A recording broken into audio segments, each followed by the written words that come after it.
Hello, income harvesters. Welcome back to the Harvesting Income channel. Today, I'm going to talk about GPIX, which is the Goldman Sachs S&P 500 Premium Income ETF.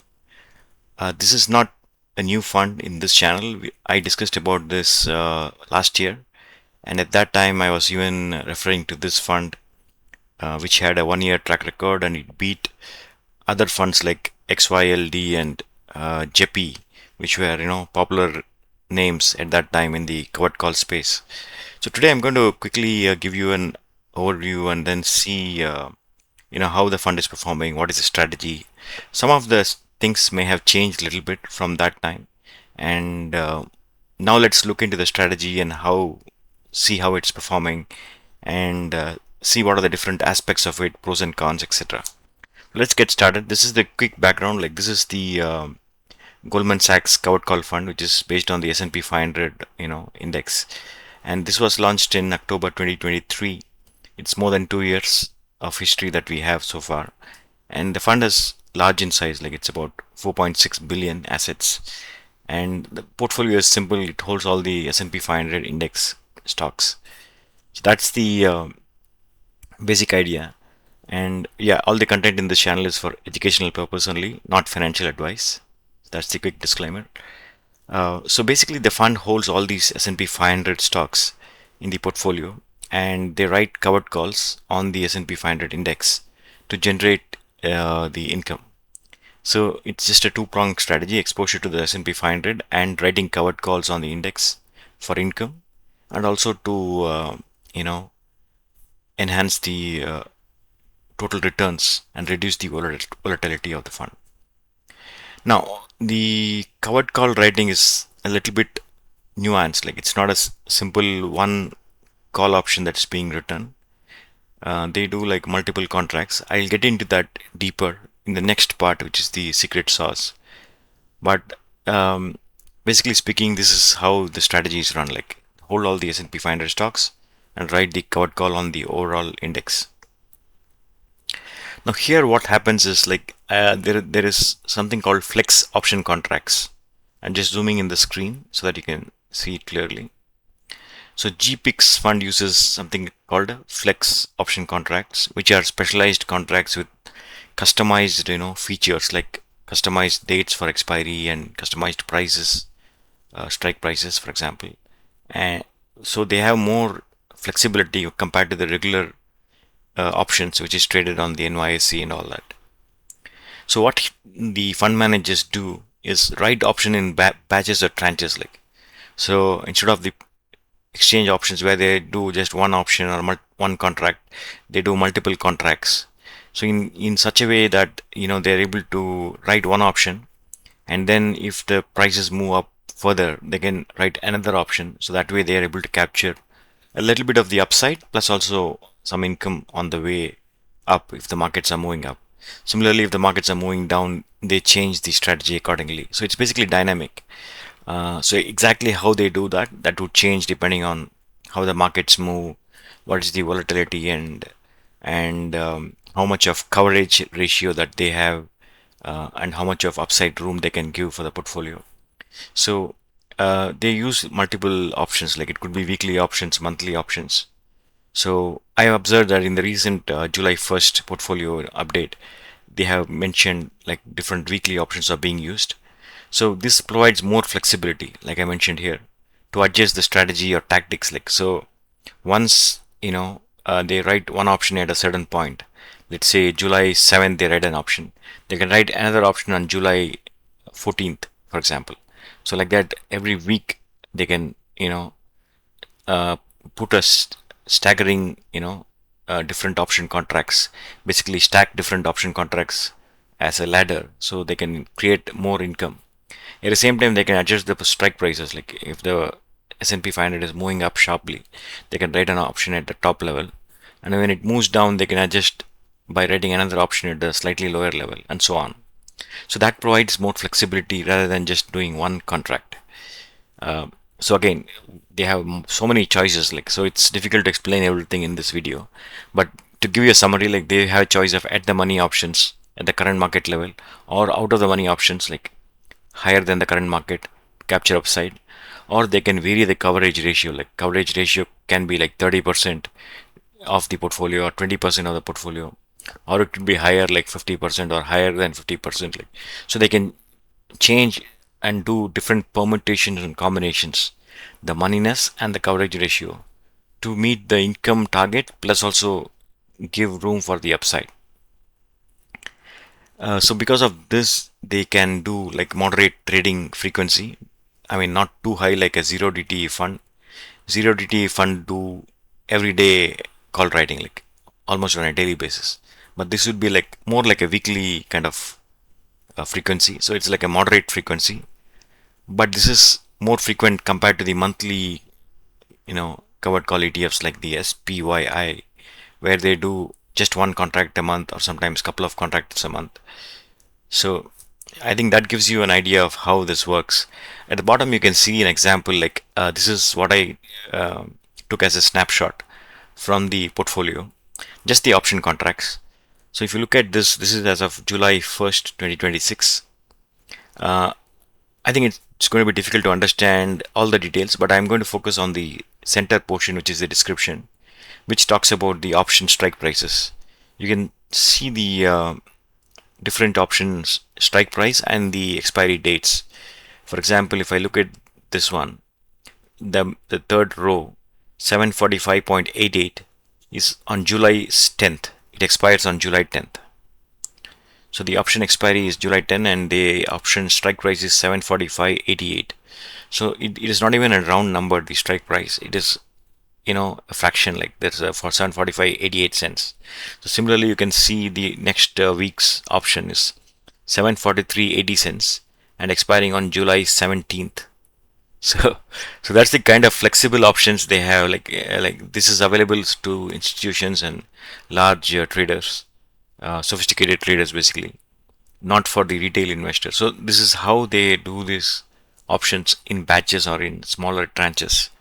So they're able to write like certain number of shares. It's not even a round number. Like they're able to do, like, for example, if you see the July 10th one, like they have like 4,211 shares, being written at a price of 745.88. So, so that's how these flex options are traded, like, and they are able to do it for different time periods and different strike prices. So, giving a full flexibility, like they are using all the tools in the toolkit to generate that income. At the same time, they are also able to capture upside by rating higher strike prices. For example, if you see the July 24th, on July 24th, they wrote at 748.72, like higher strike price. So similarly, on July 31st, they write 748.39, at a slightly higher strike price. So that way you're able to capture the upside. But when you look at the July 31st, it is 737.4, like slightly lower. So again, this all depends on, the prevailing prices at that point of time when the options were written.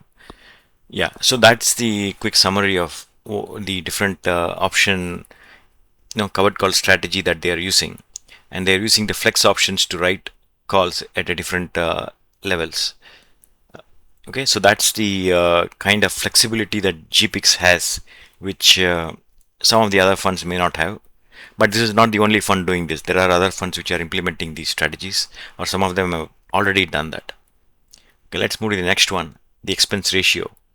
So what kind of expense ratio does this fund have? Like net expense ratio is 0.29%, which is very reasonable for this type of strategy. So there's nothing much to say here. This is one of the lowest cost in this category. Like, there are some funds which charge higher, like 0.65 and so on. So this is pretty attractive. Let us look at the returns, the performance of the fund over the last 1 year. There are some interesting insights that we could find from this. The price return for this fund was 10.3%. This is just the performance of last 1 year. The fund has been there for about 2.5 years roughly. Distribution yield 8.2%. Total returns 18.5%. Now, the one quick thing that you can spot is that distribution is not double digits. It's only 8.2%. So around 8 or 9%. Like, so that's single digit yield. It's not super attractive. Like, so that's something to pay attention to. Then there is another aspect, like the price return is like close to 10%. Like, it's again so not super attractive uh, price return. But if you look at the total returns, it is still 18.5. But we cannot just judge the returns based on the fund's performance. We have to look at it in the context of other funds or other comparables. Let me go to the dividend channel to see the total returns, how it is performing. I compared GPIX with SPY. You can see at the bottom of the screen. This is a case where you have 10,000 invested without dividend reinvested. So a lot of websites do this calculation based on reinvestment of dividends back into the fund. But I wanted to eliminate that and see what's the returns that you're getting. So if you look at the total returns, both funds started in October 2023 because GPIX was launched in October 2023. So that date has been taken as a base. And total return comes to 69.7 for GPIX, as you can see on the screen. And for SPY it is about 52.9. So you can clearly see like the difference is almost like 17, close to 17% difference between the two. So that's a dramatic difference. And if you see the average annual total return also, like it's 21.8% for GPIX and 17.15%. So it's like almost more than 4%, close to 4.7% difference between the annual total returns. So that's the dramatic difference between SPY and GPIX. SPY also does a lot of call spreads and strategies to capture more upside. But in spite of that, GPIX is beating the SPY by a huge margin. So I would say GPIX is still a great fund because the total return performance has not come down even in the last 3 years, since last 2.5 years since its launch. So people who have already invested in this fund, I think it's a good idea to stay invested and stay put for the long term. Let's go back to the slide now. So here what happens is the first part is like lower yield may not necessarily hurt your total returns. So that's the point that I wanted to emphasize. That's why I showed you the statistics. And distributions are relative to the premiums earned. So low distribution doesn't mean a bad thing.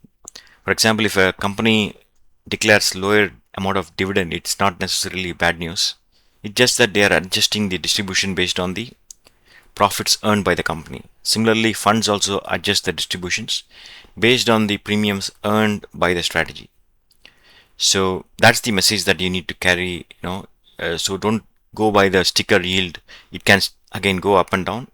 The total return still has to be decent enough, like at least in double digits, so that you can sustain that growth for a longer period of time. And yield payout in proportion to NAV helps stabilize the fund value.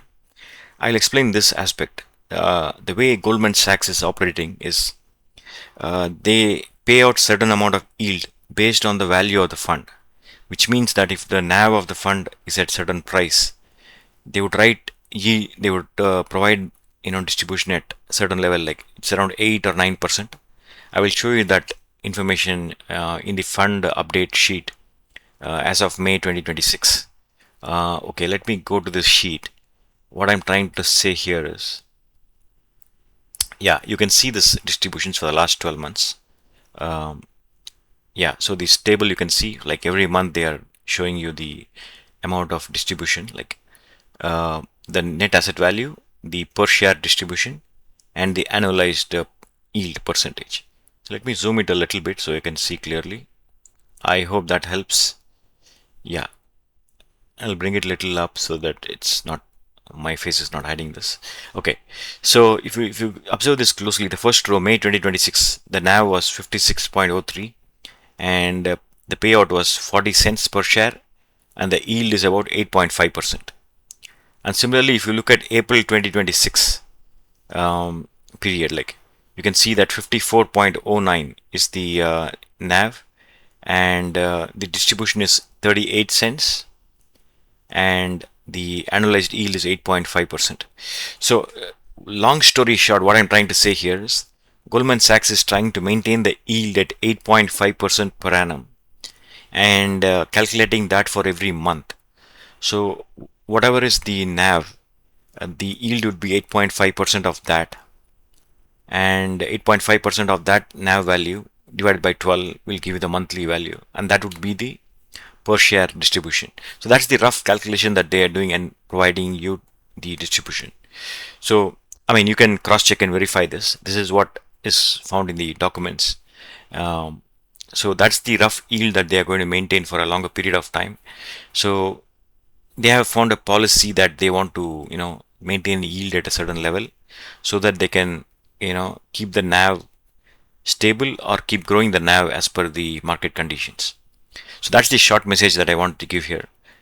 So going back to the fund review, so the yield is in proportion to the appreciation of the share price or the net asset value of the fund.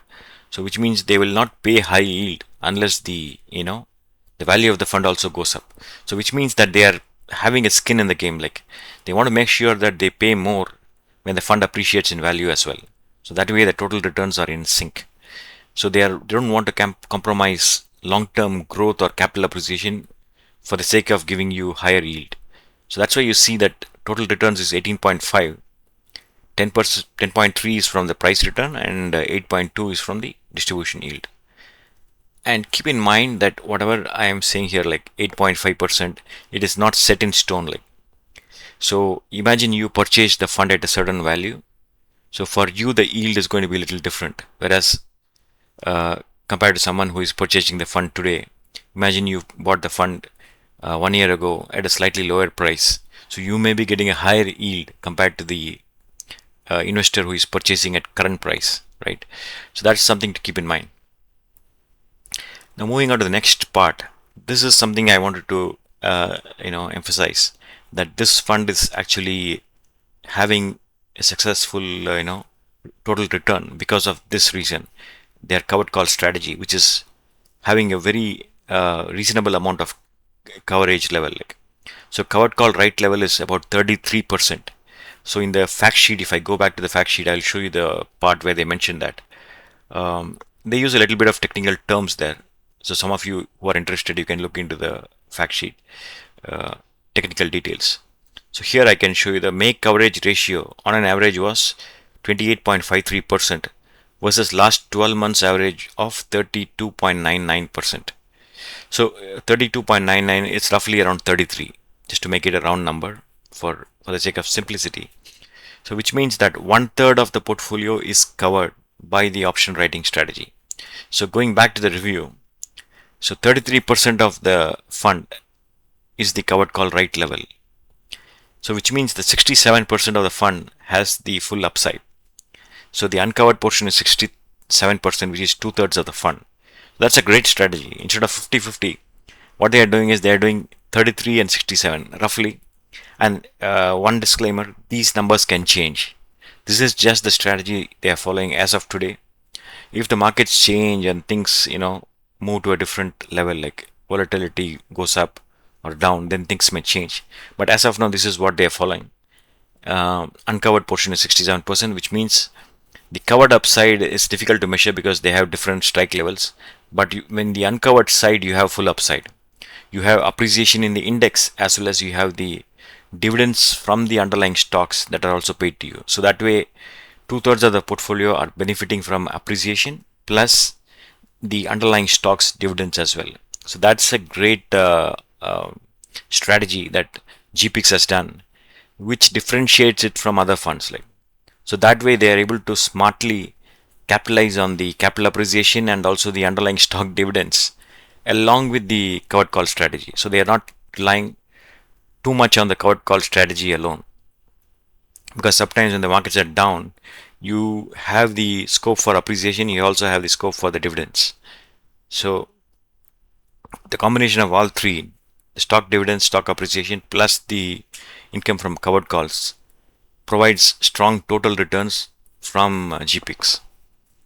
Okay, so that's the secret sauce of this fund. Now let's look at the pros and cons, like to get a balanced view. So we know one of the pros is that you get a one ticket exposure to S&P 500 index and long-term returns. The second would be the steady monthly distribution that you're getting from option premium income, and also stock dividends and so on. The good news is the third one, like you have a low coverage ratio of 33%, leaving more scope for upside. The fourth point is like the higher volatility can generate more premiums. The index is too volatile, stocks are moving up and down dramatically, then you have more premiums. The other part is like this captures about 80% of the index or higher. Like this is based on my own rough research, and take it with a huge grain of salt. This is just my own observation. These numbers can change dramatically, so keep that in mind. And because of these reasons, they are able to capture the maximum amount of returns, which is almost like 80% of the index returns, which is excellent. Sometimes they even match the index performance. Uh, Overall, I would say that if you are looking for good total returns, like both growth and income, this is a great option. The short-term, distribution yield may look lower on paper, but over a period of time, your yield is going to slightly go up moderately. But at the same time, you're also capturing the good upside in the, index. So those are the pros for you. Quick summary of the pros. Now, any fund will not be perfect. Like they would have their own drawbacks as well. So in this fund, what happens is this fund can track the S&P 500. It cannot outperform it. Of course, any covered call fund will not outperform it, but that is actually a feature of the fund. It's not a real con as such, but just to give you a balanced view. And for people who are interested in, like for example, if you're interested in index ETFs, those index ETFs would be more appropriate for you if you want to track the performance of the index exactly without any error or without any deviation. The second point is for people who are active investors. This fund is based on a pure index based strategy. Like, however, the cover call portion is active, but the stock selection part is not active. So that's something you keep in mind. So the stock selection is basically based on the index. So the fund is not going to do any stock screening or selection like some of the other funds like DIVO from the amplified ETFs. They do a little bit of stock selection and screening, but here it is a pure index replication. Last point, the distributions can vary dramatically. It can reduce also. Like so, distribution depends on the amount of premium income generated, but that premium income can also vary depending on the strike prices, the market conditions, and the level of volatility. Especially if the volatility is low, the premium income can be low. So that's something that you need to keep in mind. And distributions are variable, not guaranteed, and not there's no fixed amount that you will be guaranteed every month. Like it keeps on varying. So that is another con for some people who are looking for, very steady income. But so far I observed that the amount of income is pretty much consistent, but there's no guarantees. So that's the summary of this, GPIX. So overall, what I would say is that GPIX is able to maintain its leadership in this market in spite of the ups and downs and volatility that we have seen. So this would be a great fund for someone who is looking for that combination of income as well as long-term appreciation. For a long-term investor, this is a great option. And for someone who is looking for very high income, probably this may be disappointing. But keep in mind that you are still making strong or good total returns, which actually is a positive factor that can enhance your portfolio returns. So I hope you like this video. And if you like this, please share this video with your friends or family. Have a great day. Happy investing.